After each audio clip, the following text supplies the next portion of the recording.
हे शक्ती प्रदर्शन नाही म्हणता येणार. हा लोकांचा प्रतिसाद आहे. आज तिसरा दिवस आहे. मी नवी मुंबई महापालिकेच्या प्रचारामध्ये आहे. मी मोठ्या रॅली केल्या, सभा केल्या, कॉर्नर सभा केल्या, पदयात्रा केल्या. जिथं जिथं गेलो लोकांच्या चेहऱ्यावरचा एक उत्साह पाहायला मिळाला. यावेळी आदरणीय शिंदे साहेबांच्या नेतृत्वाखालचं परिवर्तन हे महापालिकेत करायचं हे नवी मुंबईकरांनी ठरवलेलं आहे. आणि आम्ही लोकांना सांगितलेलं आहे 80% समाजकारण आणि 20% राजकारण. आमचे उमेदवार सुद्धा निवडून आल्यानंतर 80% समाजकारण करतील, 20% पक्षाचं काम आणि राजकारण करतील. त्यामुळे वंदनीय शिवसेना प्रमुख हिंदू हृदय सम्राट स्वर्गीय बाळासाहेब ठाकरे साहेब यांच्या शिकवणीप्रमाणे आम्ही लोकांच्या पुढे मतं मागतोय आणि नवे मुंबईकरांचा प्रचंड प्रतिसाद या निवडणुकीमध्ये शिवसेनेला मिळतोय. काय आहे, पुण्यामध्ये राष्ट्रवादी स्वतंत्र लढते आहे, शिवसेना स्वतंत्र लढते आहे. त्यामुळे आता शेवटी निवडणुकीमध्ये महायुती झाली असती तर आम्ही या बाबतीत एकत्रपणानं आमची भूमिका काहीतरी सांगू शकलो असतो. पण जेव्हा महायुतीतले बरेच ठिकाणी असं आहे की काही महायुतीतले जे मुख्य पक्ष काही ठिकाणी 2-1 ठिकाणी आहेत, एक वेगळ्या जागी आहे, काही ठिकाणी 3-3 जागे आहेत. त्यामुळे ते स्वतंत्र लढतायत. त्यांच्या पक्षाचा तो अंतर्गत विषय आहे. मला वाटतं माननीय अजितदादा या बाबतीत त्यांची भूमिका त्यांनी स्पष्ट केलेली आहे. मला नाही वाटत, कारण मुंबई महानगरपालिकेच्या निवडणुकीमध्ये महायुती म्हणून आपण एकत्र जातोय.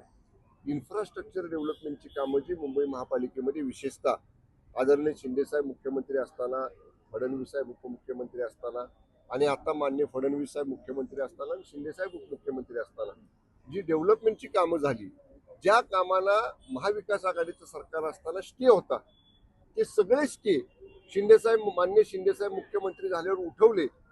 केंद्रातल्या ज्या परवानग्या रखडलेल्या होत्या त्या सगळ्या परवानग्या आपण मिळवल्या आणि वायू वेगानं आदरणीय शिंदेसाहेब मुख्यमंत्री असताना हे सगळे प्रोजेक्ट मुंबईमधले आपण सुरू केले आणि त्या विकासाच्या मुद्द्यावर मुंबईकर सुद्धा महायुतीला प्रचंड बहुमत दिले. 2022ला आम्ही ज्यांचा टांगापलटी केला शिंदे साहेबांच्या नेतृत्वाखाली, त्याच्यामुळं गणेश नाईक साहेब पुन्हा मंत्री होऊ शकले. 2022ला जर आम्ही शिंदे साहेबांच्या नेतृत्वाखाली 50 आमदारांनी भूमिका घेतली नसती तर हे सरकार त्यावेळेचं येऊ शकलं नसतं. त्यामुळे मला आता जुन्या गोष्टी बोलायच्या नाहीत. शिंदे साहेबांचा टांगापलटी करायच्या गोष्टी लांब राहिल्या. गणेश नाईक साहेबांना म्हणावं, आम्ही जे कार्यकर्ते आहोत शिंदे साहेबांचे, यांचा टांगा आधी पलटी करून दाखवा. आम्ही सुद्धा शांत आहे, म्हणजे आम्ही महायुतीत आहे म्हणून शांत आहे. आम्हाला जर शिंदे साहेबांनी आदेश दिला तर साहेब राहू देत बाजूला, साहेबांचा ह्याच्याशी काय संबंध नाही. आम्हीच गणेश नाईकांचा टांगा कुठं फरार करू ते त्याला सुद्धा कळणार नाही. तरच आहे. मग आम्ही पण सांगतो, जर आम्हाला शिंदे साहेबांनी आदेश दिला तर आम्ही पण त्यांचा टांगा फरार करू. नवी मुंबईत महापौर शिवसेनेचाच होईल. राज ठाकरे साहेब सतत भूमिका बदलत असतात. त्यामुळं त्या बदलत्या भूमिकेला लोक पाठिंबा देतील असं वाटत नाही. आणि इतकी वेळा वेगवेगळी भूमिका घेणारी, वेगवेगळ्या टीका करणारे, म्हणजे टोकाची टीका माननीय राज ठाकरे साहेबांनी माननीय उद्धव ठाकरे साहेबांवर केली होती, मनसेनं शिवसेनेवर केली होती. आता काय एकत्र आले तर सत्तेचा मलिदा घेण्यासाठी एकत्र आलेले आहेत. हे मुंबईकरांनी ओळखलेलं आहे.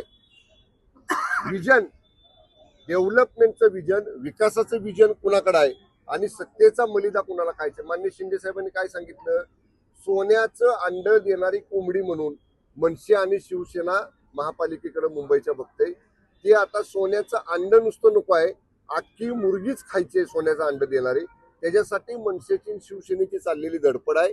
शिवसेना भाजप युती मुंबईचं डेव्हलपमेंटल विजन पुढे घेऊन चाललेलं आहे आणि डेव्हलपमेंटल विजनला मुंबईकर नक्की पाठिंबा देतील. ओके, 50 खोक्याचा विषय जुना झाला. राज ठाकरे साहेबांना म्हणावं, आता आमच्यावर आरोप केले त्यावेळी, जेव्हा मी मगाशी ज्याचा उल्लेख केला, शिंदे साहेबांच्या नेतृत्वाखाली आम्ही भूमिका घेतली. 50 खोके म्हणले आम्हाला, रेडे म्हणले संजय राऊत, गटरातलं पाणी म्हणले, प्रेत म्हणले, आमच्या महिला आमदारांना अर्वाच्य भाषेचा वापर केला. एवढं झाल्यानंतर 24ला आम्ही गेलो ना लोकांच्या पुढे मतं मागायला. आम्ही जर असं काही 50 खोके वगैरे घेतली असती तर लोकांनी जोड्यानं मारला असता आम्हाला. आम्ही 19ला निवडून आलो, त्याच्या दुप्पट मताने निवडून आलो परत 24ला. मग लोकांनी आम्हाला स्वीकारलं ना. आम्ही जर असं काही केलं असतं तर लोकांनी आम्हाला स्वीकारलं नसतं. लोकशाही मार्गानं मतदानाची मोहर उमटवून लोकांनी आम्हाला या ठिकाणी स्वीकारलं आणि शिंदे साहेबांच्या नेतृत्वाखाली आम्ही 80 जागा लढलो, 60 जागा जिंकून आलो. त्यामुळे आपण राज ठाकरे साहेबांना म्हणावं की जुनं झालं पान, आता जरा स्क्रिप्ट रायटर बदला, जुने मुद्दे वगळा, काही नवीन मुद्दे असतील तर काढून या समोर, त्यालाही आम्ही जशाच तसं उत्तर देऊ. धन्यवाद.